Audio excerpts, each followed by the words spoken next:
Muy buenos días para todos los que nos siguen a través de las redes sociales de la Academia Euroamericana de Derecho de Familia. A estas horas, buenas tardes ya para Europa.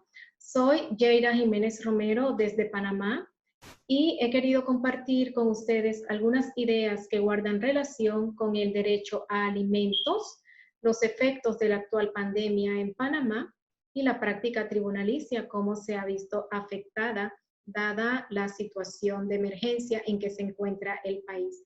Vamos a compartir una presentación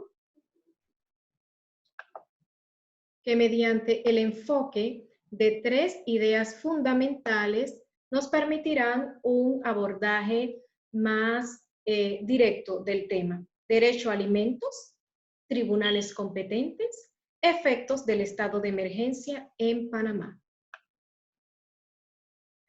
Contarles que el derecho a alimentos encuentra su fundamento legal en la Constitución Política del país.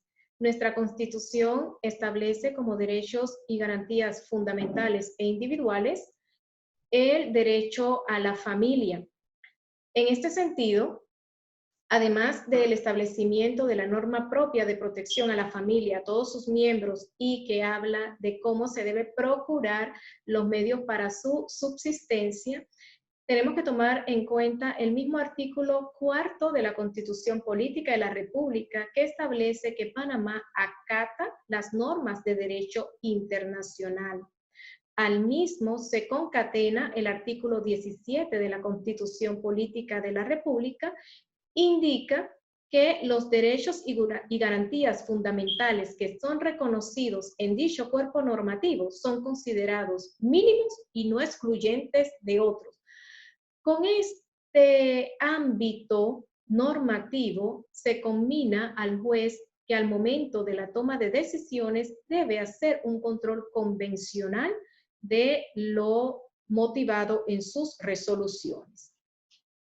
El Código de la Familia y el Menor reguló el derecho a alimentos totalmente hasta, este código data de 1984, hasta que en el año 2012, específicamente el 7 de agosto, se promulga la Ley 42, que es la Ley General de Pensión Alimenticia, misma que ha tenido modificación en el año 2016 mediante Ley 45.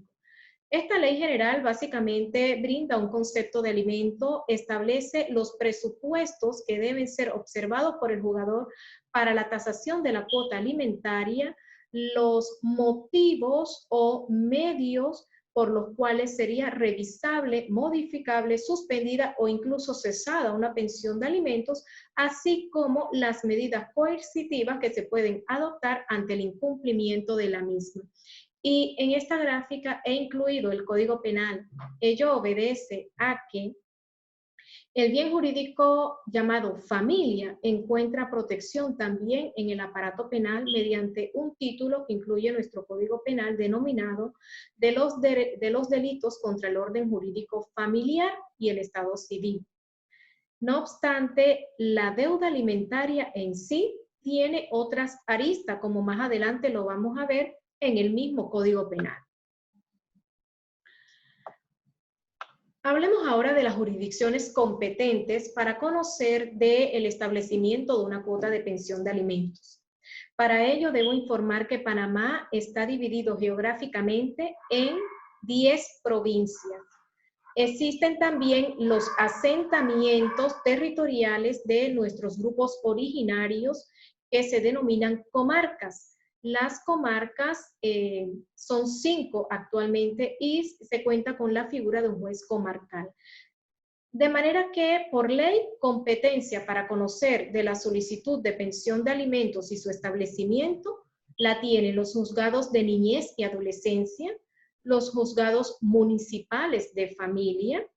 En algunas áreas apartadas existe a la fecha el funcionamiento de despachos mixtos, que también pueden conocer del establecimiento de la cuota alimentaria como un juez comarcal en otro territorio, y dentro de la división geográfica por provincias, distritos, municipios, corregimientos, existen las casas de paz, que antes eran denominadas corregidurías, actualmente a cargo de una persona cuya función se denomina juez de paz y que pudiese establecer pensión de alimentos. Así es que el derecho deber que proviene de las relaciones de parentesco, de relaciones familiares, que por equivocidad, diría yo, se ha venido denominando obligación alimentaria, tiene varias jurisdicciones competentes. Claro, esta competencia es preventiva entre una y otra y lo que principalmente lo delimita en materia de menores de edad es el área del domicilio que mantenga el menor. Por lo tanto, incluso es modificable la sede de competencia en atención a la variación del domicilio de los menores. Presenta pues el tema varias aristas, muchas jurisdicciones implicadas y ello tiene sus repercusiones en la ciudadanía. Ante el incumplimiento o el no pago de la pensión de alimentos, ocupa para la esfera municipal, civil y de circuito civil, que una vez establecida mediante sentencia o auto, lo que es la cuantía de la morosidad de la pensión de alimentos en atención a la menor o mayor cuantía, pudiese conocer un juzgado municipal o de circuito civil las medidas coercitivas que en este ámbito se pudiesen tomar, llámese secuestro de bienes, embargos, liquidación de bienes, disposición respecto a lo mismo para permitir que el alimentista pueda tener alcance a la recuperación de las cuotas no pagadas por el deudor alimentario. Ya el reclamo del incumplimiento de cuota alimentaria sí tiene lo que es una prescripción en la ley que viene dada a 5 años. Y en materia penal, como les decía, hay situaciones en donde el conocimiento, por ejemplo, de una causa de violencia doméstica pudiese llevar en fase de investigación a el operativo del Ministerio Público a establecer medidas de protección. También ya presentada la causa que se llama en materia penal, tenemos el sistema de procedimiento penal de corte acusatorio, entonces mediante una audiencia de imputación que se denomina, se da la comunicación a la persona denunciada de que se va a abrir una investigación. Al momento de esa comunicación, en el tipo penal específico que tiene que ver con violencia doméstica, artículo 200 del Código Penal, pudiese darse una tasación provisional como medida cautelar, medida de protección, ya ello desarrollado en el Código de Procedimiento Penal panameño, artículo 333, numeral 11, y artículos 335, alguna medida provisional de pensión de alimentos. Entonces, hay repercusiones que conllevan a unas reflexiones que vamos a exponer al final. Pasamos ahora con el preámbulo del derecho a alimentos y la explicación anterior a observar algunos efectos de la actual pandemia en Panamá. Hasta el pasado 1 de mayo, oficialmente por medio de la entidad del Estado a cargo de la exposición de los casos de infección, que es el Ministerio de Salud, se publicitó que se mantenía una cifra de 6.532 personas o casos contagiados, de personas contagiadas por el COVID-19. Personas o casos activos, 5.768. A dicha fecha, 576 personas habían pasado ya un periodo de recuperación y la tasa de fallecidos va indicada en 188 personas. Los datos diarios actuales los puede consultar en el link que he puesto al pie de esta presentación en esta gráfica.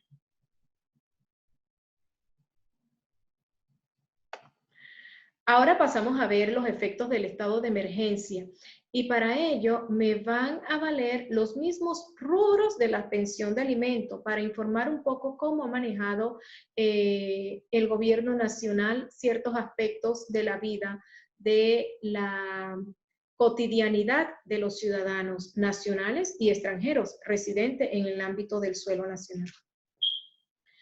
En cuanto a alimentos y vestuario, vamos a empezar por indicar que la movilidad de los ciudadanos se ha visto restringida. Se han establecido parámetros que paulativamente han venido reforzándose. A partir del 13 de marzo inician las medidas restrictivas por parte del gobierno nacional y en este sentido, a la fecha, nos mantenemos con que existen días y horas específicas para la salida del hogar y solamente para la procura de aquellas sustancias comestibles, nutritivas, propias e indispensables para nuestra vida cotidiana. Estas salidas están dadas para las mujeres los días lunes, miércoles, viernes. Para los hombres los días martes y jueves. Anteriormente se incluía el sábado en el caso de ellos. Ahora tenemos varias semanas de estar afrontando fines de semana, es decir, sábado y domingo en cuarentena total. Se supone que nadie debe salir salvo aquellas personas que por motivo de trabajo tienen un salvoconducto para ello. En cuanto a las personas adultos mayores, ellos tienen un horario específico diario para salir y durante su horario pueden acompañarse o asistirse de otro miembro de la familia, siempre y cuando pues tenga mecanismo de acreditar ante los operativos de la Policía Nacional la necesidad de esta salida y la necesidad de esta compañía. Para ellos es un margen de 4 horas. En cuanto al resto de la población, es solamente un margen de 2 horas. Estas 2 horas vienen indicadas con el último dígito del documento de identidad. Para los nacionales es la cédula de identidad personal y para los extranjeros, el carnet que indica el estatus migratorio del mismo en el suelo nacional. El último dígito, que es del 0 al 9, es el que va a determinar su horario de salida. En cuanto a los niños y adolescentes, no sacarlos de casa ha sido la recomendación, salvo el caso de urgencias médicas, y aún para la atención médica se han activado líneas de emergencia. Se han activado líneas de emergencia para los hospitales, los puestos de salud, las salas de urgencias a nivel nacional, bomberos, ambulancias y todo ello para previamente procurar, si fuese o si se pudiera dar el caso, una atención en el entorno del domicilio familiar previa a la movilización de personas que no lo requieran propiamente.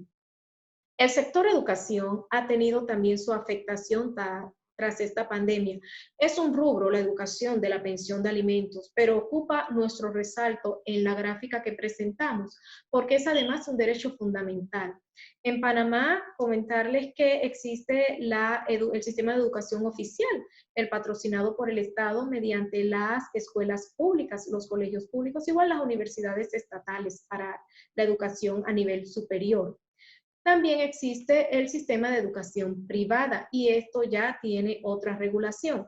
En este sentido, a raíz pues de las medidas restrictivas y de movilización del conglomerado social, la educación pública oficial se ha visto paralizada por mandato del Ministerio de Educación, que es parte del Poder Ejecutivo del Estado.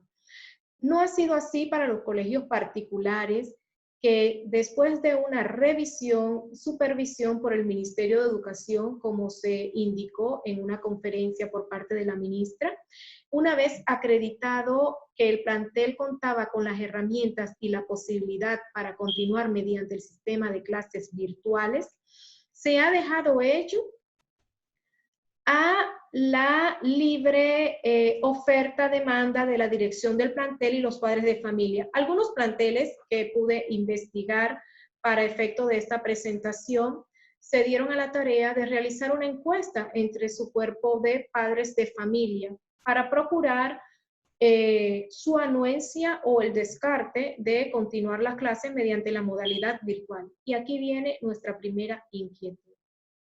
¿Qué pasa en aquellos hogares disfuncionales o en aquellos entornos en donde estamos hablando de niños, adolescentes que están en medio de una relación con padres separados.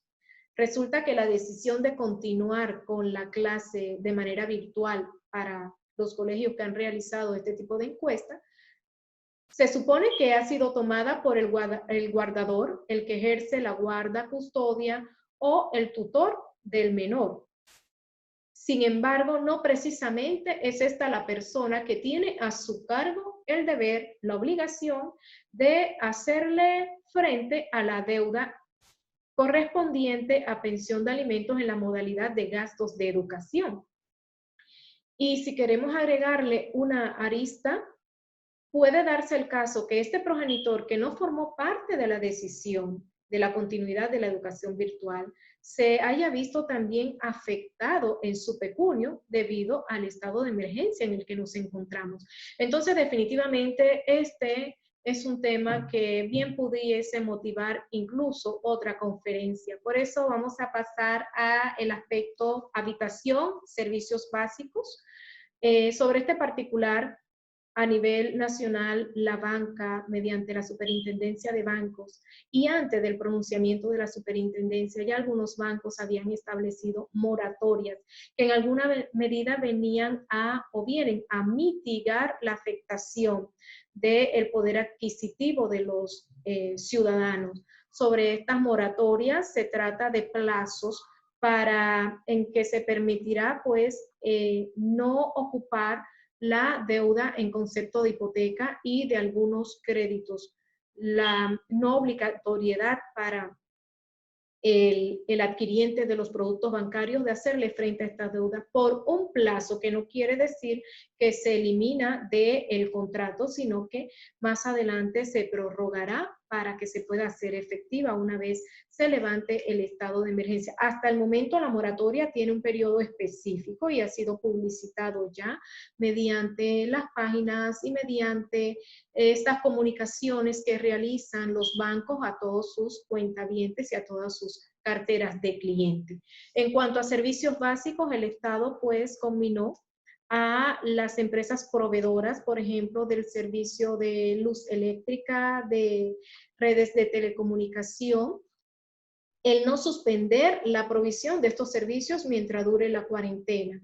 La entidad a cargo del suministro de acueducto y de los servicios de limpieza y alcantarillado tampoco ha de suspender su prestación de servicio por esta época, aun cuando no se paguen las mensualidades correspondientes en el tiempo oportuno, dado pues a las limitaciones, a las restricciones y a las afectaciones económicas que se sabe que estamos afrontando los ciudadanos. En cuanto a movilización y transporte, se ha mantenido por parte del Estado el sistema de transporte público de manera colectivo, los hay también selectivo, e incluso los particulares pueden hacer uso de sus vehículos propios durante las horas y los días que le correspondería ponerse pues en marcha para la procura de los medios de su subsistencia.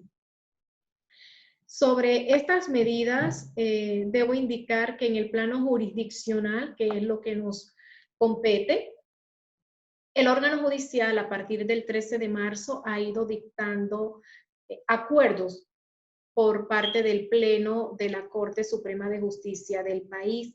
Estos acuerdos, en términos generales, tratan de la suspensión de términos judiciales a nivel nacional sin que ello implique el cierre de los despachos judiciales. ¿Y cómo se da esto?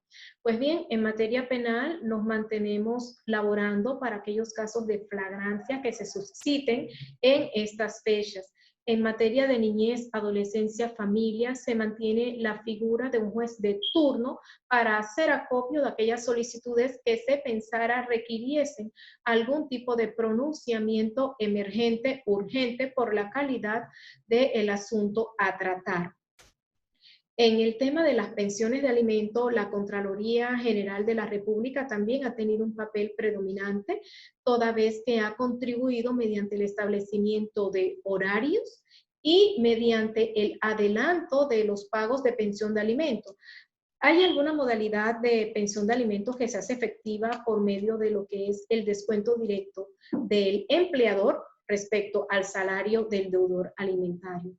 Este descuento directo en la cuota tasada se da mediante un cheque a favor del alimentista para procurar que las personas tengan acceso a la cobranza de las pensiones de alimentos. Se ha habilitado pues también en los despachos judiciales que recibían este sistema de pago, lo que son horarios de atención o un funcionario, según lo que pude investigar en estas áreas apartadas del país, un funcionario que pudiese abrir el despacho y unas líneas, se han habilitado líneas que se han puesto en conocimiento de los usuarios de cada sede judicial para tener ese contacto con los despachos que no estén abiertos por estas épocas.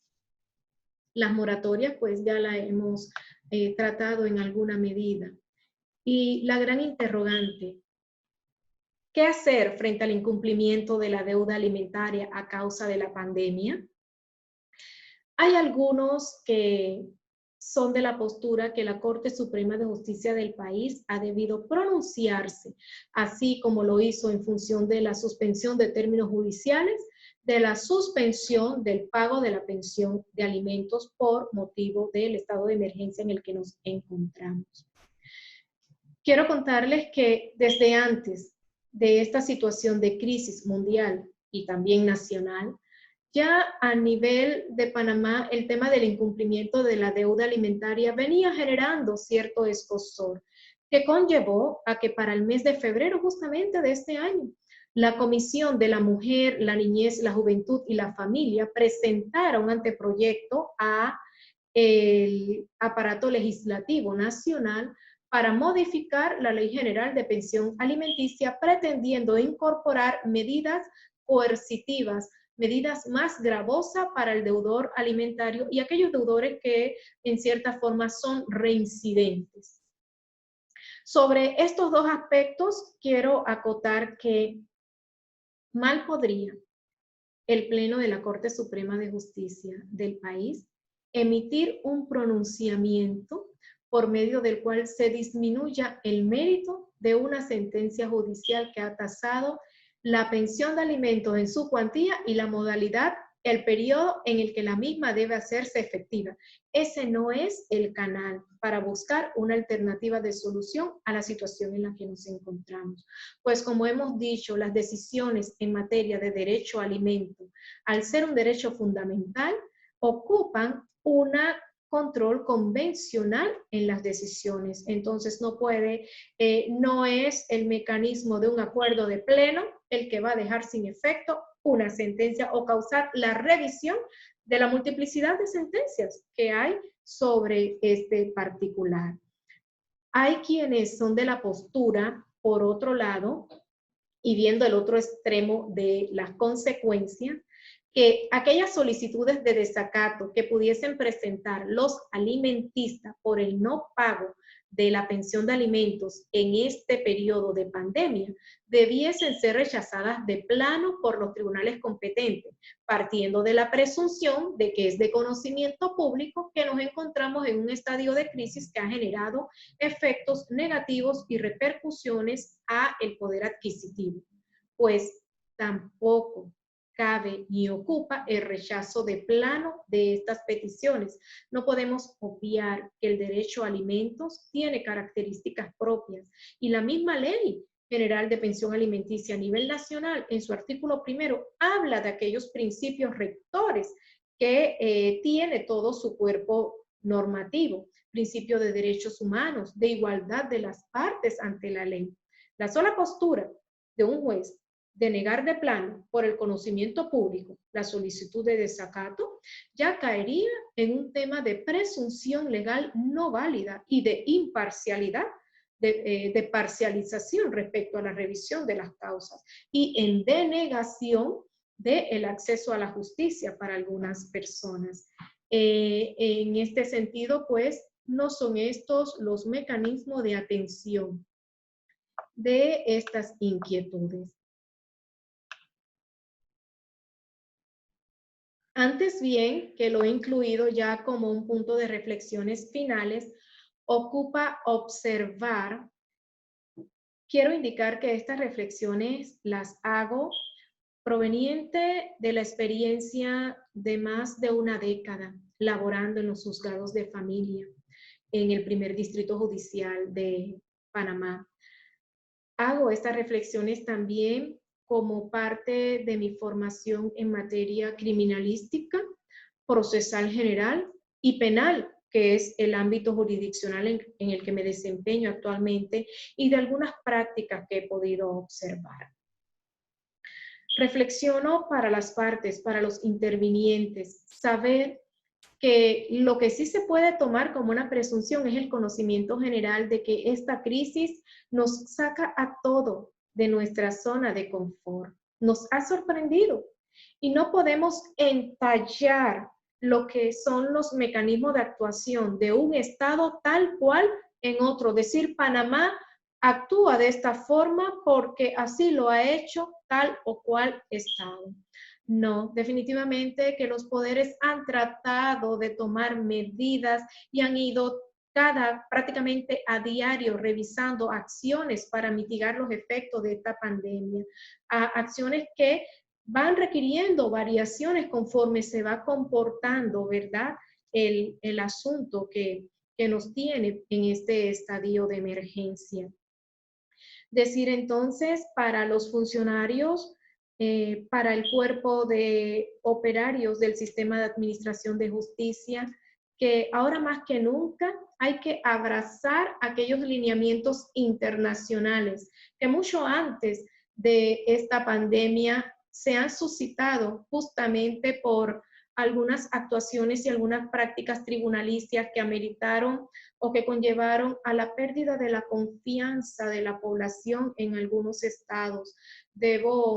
Aquí en este momento recuerdo el año 2000, cuando en Viena se reúnen presidentes de tribunales superiores de justicia de todos los países del mundo prácticamente, y se promulgan lo que son los principios de Bangalore, que vienen a establecer esas conductas y prácticas de el buen juez, las prácticas del buen tribunal, principios que apelan a un trato digno, a un trato cortés, y de los cuales se han derivado posteriormente revisiones en distintas áreas, esferas del derecho, que han servido de basamento para la edificación de cuerpos, cartas, llámese Código Iberoamericano de Ética, que fue aprobado justamente acá en Panamá, suscrito en el 2006 y ya pronunciado y puesto en efectividad a partir del 2008. Estos cuerpos internacionales, como bien digo, apelan por la práctica del buen juez, del buen tribunal. Y algo positivo que debo destacar de nuestra Corte es que se ha habilitado una línea de atención sobre este particular. Atención psicológica a los operativos del sistema de administración de justicia que consideren que lo requieran. Hago énfasis en esto porque cuando revisaba el último acuerdo del Pleno, que es el anterior del 160 del 30 de abril del 2020, por el cual se establece una suspensión de término hasta el 17 de mayo, pero con indicación de la vuelta a los despachos judiciales a partir del 11 de mayo de los jefes de despacho y del personal de los mismos, para efectos de, digamos, una semana antes, adecuar los tribunales con todas las medidas y protocolos que debemos tener para prevenir los contagios. Me llevó a pensar en que esta adecuación de los despachos va más allá de las infraestructuras y de la prohibición de estos utensilios de salubridad que se van a requerir. Esta adecuación va más allá y tiene que tocar necesariamente las fibras del personal que está al servicio del sistema de administración de justicia. Hablo de una preparación para la atención incluso masificada que puede darse una vez puesta en marcha el restablecimiento del funcionamiento de los tribunales de justicia. Una preparación, una capacitación, atención, mecanismos, ¿verdad? Protocolos de actuación para atender las causas. no puedo concluir sin referirme, como ya les anticipaba, al aparato penal. Y ello es así porque, como estuve indicando anteriormente, la protección de los delitos contra el orden jurídico familiar encuentra o permite al juez en sede de familia, en sede penal, perdón, adoptar medidas. Algo que hemos observado es esta necesidad del juez penal de hacer valer en determinados procesos la discrecionalidad, las potestades que le otorga la norma para tomar decisiones. Y es delicado porque cuando la norma trata de relaciones familiares, de derecho de familia, de una protección a este derecho, debemos pensar que es una norma que se ha erigido tratando de hacer un equilibrio entre la relación del derecho interno de la familia con la realización de los derechos individuales que la misma norma protege. Y si esta es la exigencia para la norma, para el legislador al momento de promulgarla, cuánto no mayor va a ser la exigencia para el juez al momento de aplicarse. Hay que ver con vistos, con lente crítico, con una vista más allá de el enfoque cuando se trata del bien jurídico protegido, derecho de familia, en el apartado penal. Y ello es así porque definitivamente que, digamos, el incumplimiento de una deuda de alimentos debe llevar al juez penal a pensar y visualizar que ya el grupo familiar que forma parte como interviniente de este proceso, de esta queja de incumplimiento, ya este grupo familiar ha sido examinado dentro de un expediente en las jurisdicciones de niñez y adolescencia, familia, mixto, civil, que se han visto obligados a tasar la cuantía alimentaria. Y si en esa estructura del sistema de administración de justicia, las medidas coercitivas se han adoptado, porque también incluye la Ley General de Pensión de Alimentos, hay que observar entonces y tener ese visto, ese criterio para poder ponderar que podemos estar frente a aquellas partes que hacen un uso excesivo del derecho. En ese sentido, no abocarnos a tomar acciones, decisiones, medidas, tutelas que, si bien es cierto, parten de la buena fe, pueden estar conculcando la igualdad de las partes ante la ley y pueden estar conculcando otros derechos y principios propios del derecho de familia. Nótese que en fase penal, en la etapa de investigación, se pudieran dar inclusive acuerdos entre las partes y no precisamente tienen que ver con métodos alternos de resolución del conflicto. Estoy hablando del acuerdo de pena que permite ahora el procedimiento penal acusatorio. De allí pues que este llamado para ambos entornos y ambas partes jurisdiccionales que tienen que ver con el tema alimentos. Quiero concluir citando a la doctora Adriana Dreising de Argentina, cuando hace aproximadamente 4 años hablaba del concepto de gobernanza global. Precisa, como decía, abrazar principios postulados internacionales. Y este principio, este tema, este concepto de la gobernanza global conlleva a un nuevo entendimiento de la acción pública, de sus estructuras organizativas a nivel internacional, del establecimiento de situaciones jurídicas internacionalizadas. Estamos hablando de que este tema de la pandemia nos ha sorprendido a todos a nivel mundial. Los convenios están allí, las normas también lo están, ¿sí? Sin embargo, ocupa adoptar mecanismos de comunicación efectiva que son postulados propios de esta gobernanza global, mecanismo de efectivización de los convenios internacionales para su aplicación e interpretación, la formación de los operativos del sistema de administración de justicia así como un redimensionamiento institucional de las funciones y competencias de los entes a cargo. Antes decía que algunas posturas no son las vías.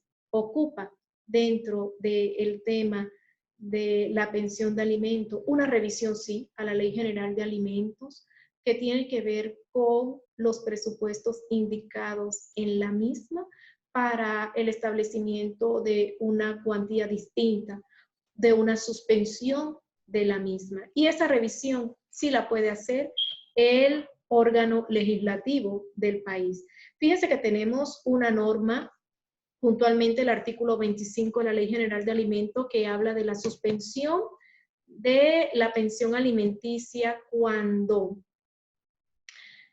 haya variado la situación de quien esté obligado a darla, y establece algunos aspectos a considerar como variaciones propias que se deben estudiar. Sin embargo, cuando se solicita la pensión de alimentos, la sentencia que a ello arriba tiene un carácter retroactivo que va desde la fecha en que se peticionó el derecho.